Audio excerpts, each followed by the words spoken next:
everybody. Welcome to the Legacy Lifestyle Podcast. I'm right here with my beautiful wife, Jesse. How you doing today, Jesse? Wonderful. Wonderful. Got off early today. You got off early today. That's a bonus. It is. Yeah. All right. Good deal. What are you going to do with that extra time? I don't know. Probably read a book. Read a book. All right. Yep. And clean the house. What books are you reading right now? Any leadership books? No. Deep books? Nonfiction? Yep. What? Christian fiction. Fiction. Melanie Dickerson. Melanie, yeah. Probably nobody I've read, right? Anyway. Well, hey, I'm so glad that we're not here to talk about what she's been reading, but maybe something that I've been reading, because you read that drama stuff, fiction, whatever, Yes. you know. Not that there's anything wrong with that, but I think you need to expand your repertoire a little bit. Mm-hmm. So, well, I do listen to leadership books via me, right? Yeah. Yeah. You just recommend one and I listen to it. I'm like, I read the book so you don't have to, right? No. I'll listen to the books that you recommend. Okay. The Audible ones? Yeah. All right. So here's what we're going to do. We're going to dive back in. This is the third part of our... Judgy. I am a little judgy. I got a little edge or something going on. I don't know. But we're finishing up this series called Finishing Well. We've kind of talked about, at my time at Fuller, studying Dr. Clinton's work, really he taught in his survey of leaders, contemporary leaders, past leaders, basically made the statement that few leaders finish well. And I think that even as we survey our current landscape, I think that's so... we see that all the time, right? Whether it be politicians, whether it be sometimes even church leaders, sadly, or maybe even just leading our families. Like, do we see people that really, really finish, cross the finish line, really leaving this ultimate legacy? And obviously that's at the heart of what we want to do here at the Legacy Lifestyle Podcast. And so here's the thing, is we've kind of covered why leaders don't finish well. Right. Some of those things. What we're going to do today is these were 5 things that Dr. Clinton said. These were 5 things to enhance your chances of finishing well. So that's where we're going in this episode. How to, yeah. Like practical steps for you to think about. In this grand scheme of things, if you want to finish well, these are the things that you need to be paying attention to, at least according to Dr. Clinton, And here's the thing. We're going to revisit these ideas. It's not like a one and done thing, but these will be themes that pop up in future episodes, all that good stuff. But here we go. Number 1, all right? Here's what Dr. Clinton found. Number 1 was having a broad perspective of a lifetime leadership development. In other words, broad perspective of a lifetime development. This idea that we don't just stop developing. Okay. That development always happens no matter what. But I think that for us, many times we have this notion that, well, if I graduate high school, maybe I'll go get a degree at college, or maybe I'll go to a trade school, or maybe, and then it's like, do my career for 40 years, retire, that's it. Mm-hmm. What do you think about that? I mean, I feel like it doesn't quite encompass everything that you do in your life. Right. I mean, your job, at least for me, my job is not what I feel like called in this life to do. Right. It's more of a tent making. Yeah. It's like similar to Paul. It's like, this is my tent making. This is what I do for income so that I can live and have food and do all the necessary things to live life. But I think leaving a legacy, or even developing throughout your life, it's like that comes with intentionality. So it's like it has to mean more than just survival. Absolutely. You know what I'm saying? Like I think, we're going to wake up, we're going to go to work, we're going to do this for 40 years, we're going to retire, and that's it. It's like I feel like that's just being a little short-sighted, or just not being very intentional with your living, I guess. Yeah, and it doesn't seem very awe-inspiring, does it? No. Right? Again, this idea, but think about this. We really do, as I remember, just even as a youth pastor, my time with students, our time leading students, as we were preparing students to leave high school and stuff, I remember just, I don't know, 3 or 4 years into youth ministry, so you're watching seniors graduate high school and this immense pressure to have it all figured out. Yeah. Like somehow I've got to just know what I'm going to do for the next 40 years. And knowing that pretty much most people I knew in my life definitely didn't have that. No, I work with people that have been working for a long time. They're closer to retirement than I am. Yeah. And they still don't know what they want to do. No, they're still questioning, what do I do after this job? Yeah. You know? And so I think it's like, I don't know. I think you just need to think further or deeper into what is living. Yeah. You know, what does living look like for you? Not just life, like, okay, we're going to get to this point. We're going to get to this point. Right. Done and done, you know? And then it's like, well, what else, you know? So it's so interesting because, one of the cool things about just taking the courses that I took, and I really just love that environment of just having a lot of things thrown at you. And of course, in an academic environment, it's really easy to come across some really good ideas and other thinkers and while I was, of course, being exposed to Dr. Clinton's work in a class that I took from Dr. Hankins, who was actually mentored by Dr. Clinton, he shared with us just a chapter out of a book. I've referenced this, maybe not on the podcast before, but I know with you, this book that was called An Everyone Culture. And really, probably that book alone probably deserves at least its own podcast, if not maybe 2 or 3 episodes out of it, because there's just some really profound thoughts. But as I was thinking about just this idea of having a broad perspective of a lifetime, once again, I threw that out there, this idea of being challenged, with this notion that we have about, again, well, I'm going to get this and then work this job or whatever. That may not be consciously what people are thinking, but it is kind of the model that's sold to us, right? And one of the things that in this book, An Everyone Culture, is they talked about kind of these 3 plateaus of mental complexity. And here's what's interesting is tapping into like modern psychology and how the mind works and what we've studied for a long time until just very recently, like within the last 50 years. Psychologists kind of thought that like learning just stagnated or kind of plateaued. And actually what they've been finding out is no, learning actually continues. Like you can keep learning and you can actually become more and more advanced in your learning. And so they kind of break this into these 3 tiers. One is a socialized mind, then it goes to a self-authoring mind, and then a self-transforming mind. And I know like people might be like, okay, what? Well, here's the thing.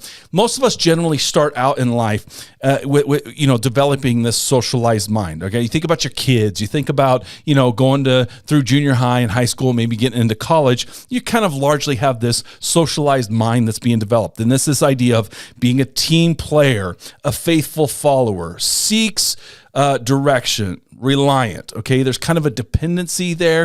Okay, sure. You think about that. We kind of have people set schedules and routines for us. But you're kind of like just learning how to exist, right? But then it turns into somewhere, and usually early adulthood, it turns into this self-authoring mind, and that's where it becomes an agenda driving. Okay, a leader learns to lead. Okay, you got your own compass, your own frame. Okay, problem solving, independence. You're emerging as kind of this leadership type, So you could think, generally speaking, someone in their, maybe early to mid 20s, maybe even 30s. It just kind of depends on your life and your experiences and all that. That self-authoring mind, where maybe you're emerging with opportunities and things like that. But here's the key. A lot of people get stuck there or think that that's it. And that's I would say, I think that's where a lot of this ideas, these things can plateau there. In their third, their third one is a self-transforming mind. This is where they say in the book, they call this a meta leader. A leader learns to learn. Okay? Holds contradictions, problem finding, interdependent. And so I want to read this. It says, mental complexity strongly influences whether you orient your information toward getting yourself behind the wheel so you can drive. Okay? That's self-authoring. Or getting yourself included in the car so you can be driven. Okay, that's socialized. That was step 1, right? Okay. And they call this, they talk about DDOs. These are deliberately developmental organizations. This is the Everyone culture. They study these actual things. Okay. DDOs intersect continuously with its members' development position, whatever that position is, offering invitations to grow beyond their limits of their current mindsets if they're ready to move. And so this book talks about with these certain companies, they want people pushing, not just staying in the socialized mind, not even staying in the self-authorizing mind, but getting into that self-transforming mind. So we talked about the difference between either I just want to be included in the car, right? Just want to be in the organization. I'm just happy to be here, right? Or you want to drive. Okay, that's another form of leadership. Listen to this. It says for the self-transforming. That's that highest plateau. For the self-transforming, it's not about you driving the car, but considering whether to remake the road map or reset the direction. So again, it's this expansive nature. It's more than just navigating. It's about why don't we just build a whole new road? It's taking those complexities. It's developing your mental capacities to not just think within certain, inside the box, so to speak, type thinking, And so the thing is like when it comes to this, a lot of times people face burnout is because, and this gets back to what they were saying in this and Everyone culture, workplace burnout, what they're finding out is most of the time it's because people stop developing. They stop growing. Which again, I would argue keeps leaders from finishing well. And so having this broad perspective, so that's number one, according to Dr. Clinton. Number two, Dr. Clinton says this, expectancy for renewal. Expectancy for renewal. Now, in a Christian context, renewal has a specific meaning. What does renewal mean to you? Being made new. Right. Being made over. Even so much as like who I formerly was is no more. Yeah. Like I'm becoming something even beyond what I thought I could be. Right. Which, that's due to faith. But what do you think? Yeah. But what do you think an ongoing process of renewal is? That's the thing is always being open to transformation. Right. It's like, I think so. Like for a faith-based person, there's words like justification, sanctification, and glorification. So there's a process of we've been saved by God into faith, and then we go into this process of sanctification, which is just a process of becoming more like Christ, right. So it's like that's a continual process. Absolutely. All the way through until you get to heaven. And I would say glorification is a continuation even after we reach heaven to encounter the deeper wells of Jesus that maybe we could never discover here on the earth. So it's like, I think as being human, I think we are always in process of either being renewed or being deconstructed. Okay. And meaning that if you don't live with purpose, you will naturally deconstruct. Yeah.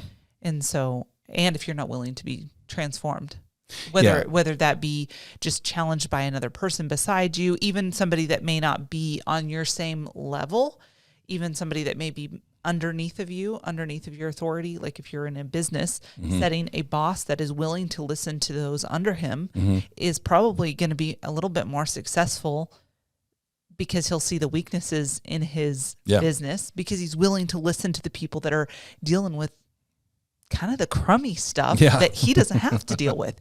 Right. And so if they can bring some perspective, I believe if he's willing to listen, he can be transformed even in that and become even better at being a leader in his business and being a better business owner, I guess. What I'm trying to say. Well, something that you alluded to earlier when you were talking about, the thing you get paid for versus your calling and stuff. And I think this idea, having this lifelong development perspective, making sure that you don't burn out, making sure that you finish well, it largely does connect with this idea of vocation and calling, right? And I think vocation and calling are the same, right? Yeah. I don't remember if I've said it on the podcast before, but vocation comes from the Latin vocare, which means to voice or to call, right? So calling and vocation are linked. But here's the thing. Your vocation or your calling might be, or it might not be, the thing that you're paid to do. And so, but it's important that we tap into what is the thing, what is my purpose for being here, right. And so the thing is like, you might be just a natural teacher. Someone who you get information, you're able to break it down for people, whatnot. Well, does that mean that if you work on the, on the auto, the floor of like Ford Motors and you're just, putting cars together, what do you do with that teaching vocation? What do you do? Well, maybe there's a place for you within your community. Maybe there's an after school program that you can help and volunteer for. Maybe there's, maybe it's coaching people right. at the local YMCA or whatnot that it may not be the thing that you have are getting a paycheck for, but you need to find ways to tap into your calling. Now hopefully even in your, even in the business world, hopefully there's aspects of your calling that you're able to tap into, because sure. I just think long term, it's really hard to stay in a job if there's just nothing about it that connects with who you are. I don't know that that's necessarily healthy, but I get there's seasons you might have to do the things to put bread on the table. Absolutely. But as you think about this idea of renewal, I think about just even, me being a youth pastor and I was doing that for 11 years. And even in that, this ministry and all that, and for me, that sense of renewal, or what happened for me was, going to school. Going through seminary, like there was something about it that just kind of breathed life back into me, kind of appealed to that maybe more scholarly and studious side of me, sure. that it gave me opportunity for that. And I've learned ever since then, it's like, man, I got to tap into that, because it's things like that keep me renewed. It keeps me, excited and focused, right? Yeah. And so the thing of it is like when you think about this, expectancy for renewal. Now, for a Christian, like you said, we understand that there are seasons where God just meets us, especially, right? Sure. And we believe in the ongoing work of the Holy Spirit bringing us life. And man, there are desert seasons, there are dark seasons, there are times. But what I like about what Dr. Clinton says is he said for these leaders, for the long haul, they had an expectancy for renewal. They believed that God would meet them in designated times. Absolutely. Right? And the thing of it is like, so if you're thinking about your own leadership and you think about, you need to tap into kind of that vocation. What are the things, think about even like my dad, who, has worked for the city of Alma for many years. And it's something that I've just even processed about him. It's a lot of manual labor, all that kind of stuff. But I thought about the things that make my dad tick are his connection to community, his connection to people. Like those are things that matter to him, and doing a job well done. Well, and your dad also loves helping the elderly. Yeah. Because to him, he said so often, they're just the most forgotten. Yeah. But they have the most wisdom. Yeah. In life, because they've lived through generations. It's not just, and so for him, it was he didn't want to forget those that maybe the rest of the world had forgotten. Yeah. And so, and he did that with, he brushed your grandma's hair in right. When she was in the home, just so she would feel a sense of like, oh, like my son still wants to just brush my hair, just that connection between a mother and a father, or a mother and a son. Sorry. Yeah. And so having this expectancy for renewal. So number one, having a broad perspective of lifetime development. Number two, expectancy for renewal. Number three is the practice of disciplines. Oh, that's a fun one, right? I don't like discipline. The practice of disciplines. And you think about it, what I'm seeing the importance of it, just even in my life, and I, there's, I don't know, some disciplines, I think disciplines can be obviously spiritual disciplines, but I think there can just be natural disciplines. Getting up and going to the gym, and just having a daily routine of this is what I do. This is how I show up. Disciplines of how you eat, or maybe even incorporating disciplines of fasting, prayer, solitude, things like that. But this is where kind of the rule of life and kind of that what do you call that week? The ideal week. The ideal week. Yeah. Just having those things set up that we've talked about previously. It's like, I feel like you can't really, live according to discipline if you don't have those things, because you really don't know what your life's purpose is, I guess.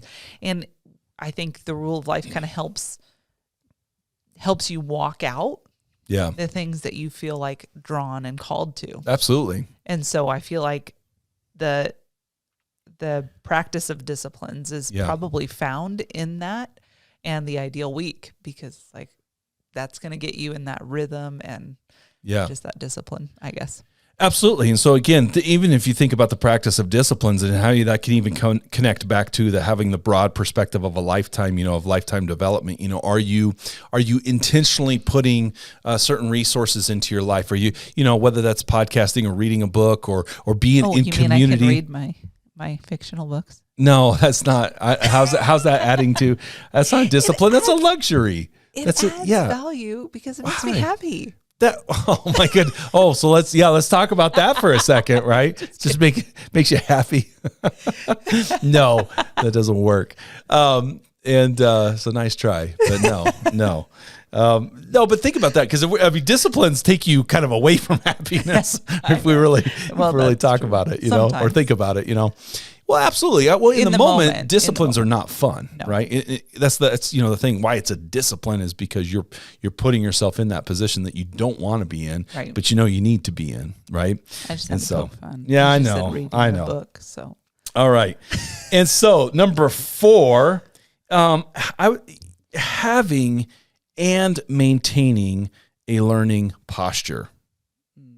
Having and maintaining a learning posture. Again, I think this kind of ties back into that self-authoring mind and things like that. Like, how are you pushing yourself to grow? And, in an earlier episode, I talked about the things I learned from a Spartan, Oh, yes. Thinking about that, just how one of the things that I said I learned was do something that challenges you or maybe even scares you. Yeah. Because the thing of it is like, it's in that place of uncertainty. It's in that place where you're on the edge that it's like, but it pushes you to learn. It pushes you to ask better questions, as well. And so as you think about, just having and maintaining that learning posture. And I think the other thing too is, a lot of times people will say things like, knowledge just produces arrogance. It makes people, and here's the deal. There are certainly a lot of smart people who are arrogant. There's no shortage of that. But I feel like that's a character flaw, not necessarily. Yeah, I don't. Because they're really learned. No, I agree. Yeah, I don't think that knowledge automatically makes you, a jerk. No. And some people quote the Bible at me and say, well, Paul says knowledge puffs up, but he also says to acquire knowledge. So it's just, what kind of knowledge are you acquiring? So, but the thing of it is you can become egotistical. I agree with you. I think it's more about what's already there in the heart. Right. Well, because it's like, are you just gaining knowledge so you can make other people feel small? Right. Because if that's the case, yes, knowledge will automatically make you prideful, because your whole goal in life is to belittle other people or make them feel less than. Yeah. And so it's like, that is definitely a character flaw. It has nothing to do with whether or not they're exceptional learners. Yeah. It's like, well, you haven't learned humility. Well, I had a friend who told me, he said, Kris, you have a scholarly mind. And I was just really uncomfortable with that, because I was like, no, I'm not. I'm not that smart. I'm just whatever, just trying to play it off. And as we talked about it a little bit more, he was like, no. He says scholarship is all about curiosity. Yeah, you definitely are that. Scholarship is about curiosity. It's about, hey, why is this way? And and then thinking about it from multiple angles and coming back and then testing, creating a hypothesis, and testing your assumptions, all that kind of stuff, poking and prodding and making all that happen. Do that every day. I know, right? So I am a scholar. But, if you think about just being, scholarly in that sense, well, to me, that comes back to, having this learning posture. And the thing of it is like, the more I learn, it probably brings me to a place of, man, I don't know as much as I thought I did. Even though I'm growing in my learning, it's like you see how much bigger the world is, and you see how much more, that you don't know. Absolutely. And you don't know what you don't know. Right.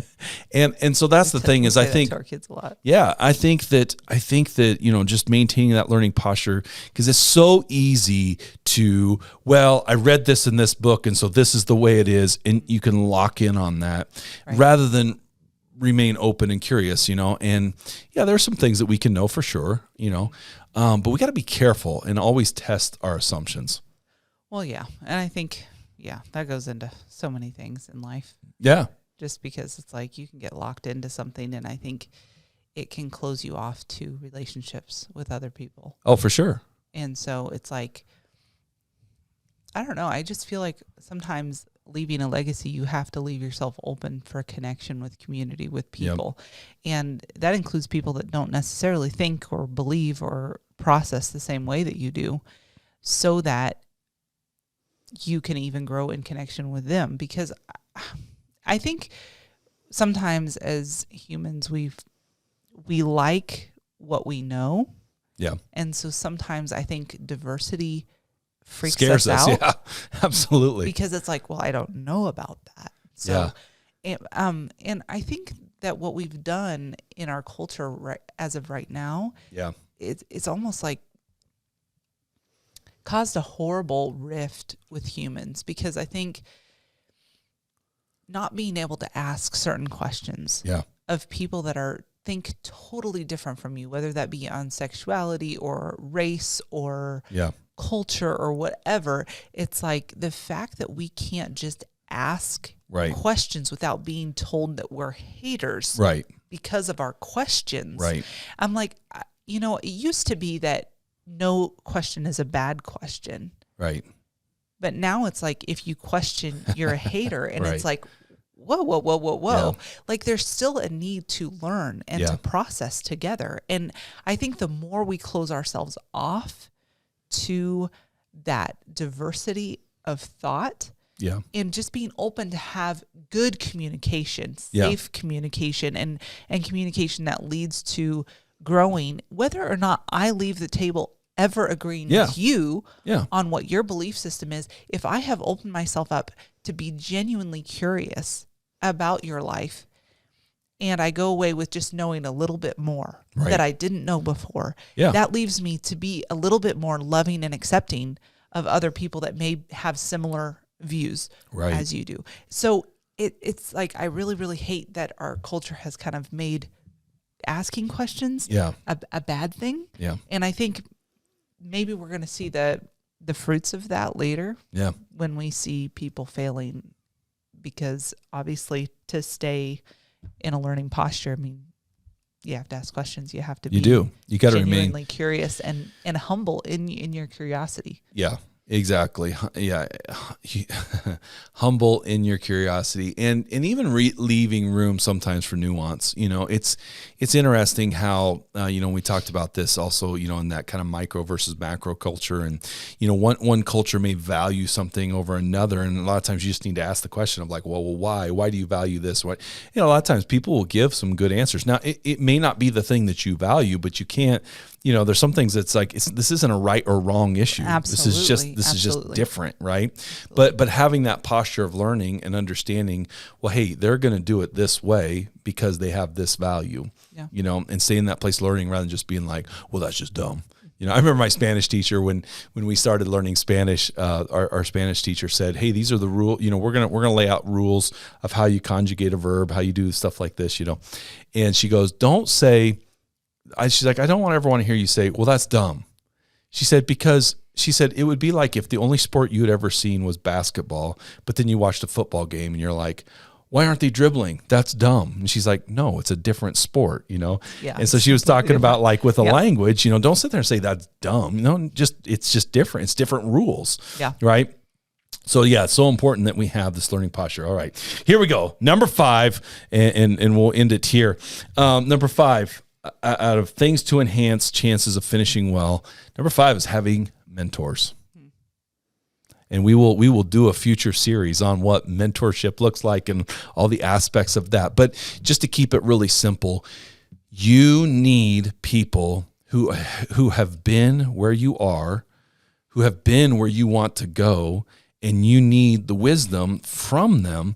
And the thing about it is, like, with wisdom helps you avoid pitfalls that you otherwise, it keeps you from those things. If you will learn from other people's mistakes, if you'll learn from, it's interesting that the Bible talks about how wisdom calls out from the street, and I've told people this. I said, it usually sounds like an old man yelling, "Get off my lawn." Like, because, the wisdom comes from the older generations. Like, the wisdom comes from, and I think sadly, we speak past each other. The younger generation yells at the older generation, "You guys are just set in your ways, and you don't have energy, and you don't do what," and the older generation has just been like, "You think I haven't been where you're at?" Right. You think I didn't have dreams? Yeah. You think I didn't want to be somebody, But the thing is that, when it comes down to it, no, if we could ever connect generations, like, in this, with legacy, if we could ever connect the generations, it's like, hey, yes, the young people do have all the energy. It's funny because I'm in my 40s now, so I feel like I'm stuck between the two, right? Well, I'm like, I look at sometimes and I'm like, I definitely could not be a mom at this age. Right, yeah. Well, you are a mom at this age, but no, but I'm saying of like little ones. Little I know. ones, yeah. I know what you meant. Where it's like going to the park and running around and playing. I'm like, oh man, I don't know if I could do that. But you think about this. You've got all this energy and excitement and possibility. But the thing of it is what the younger generation doesn't realize is that some of that possibility is rooted in naivety. You know what I'm saying?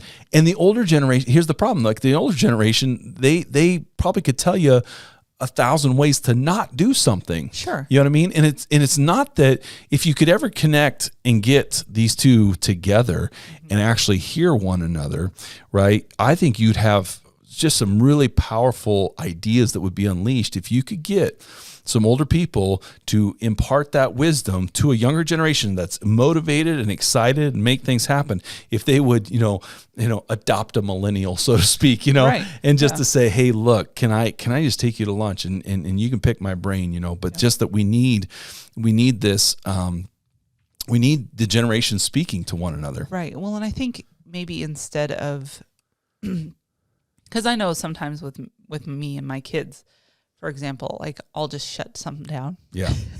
So I'm like, well, I don't think that's going to work. Da, da, da, da. Right. Instead, I should probably say, okay, well, have you thought about this? Have you thought about that? Have you considered this? Like, what could be some solutions? Yeah. To those problems, instead of saying no. Right. And I think that's what we, as older people, we just need to watch. It's true. I think because we're not having a learning posture. Well, yeah. And, right? And it's like they are genuinely excited and energized by what they're thinking. And so maybe just sitting down with them and just asking them the appropriate questions. Yeah. So that they can maybe just problem solve a little bit before just diving into something kind of half-cocked. Yeah. It's like, that's my dad always said that. Yep. My dad too. Yeah.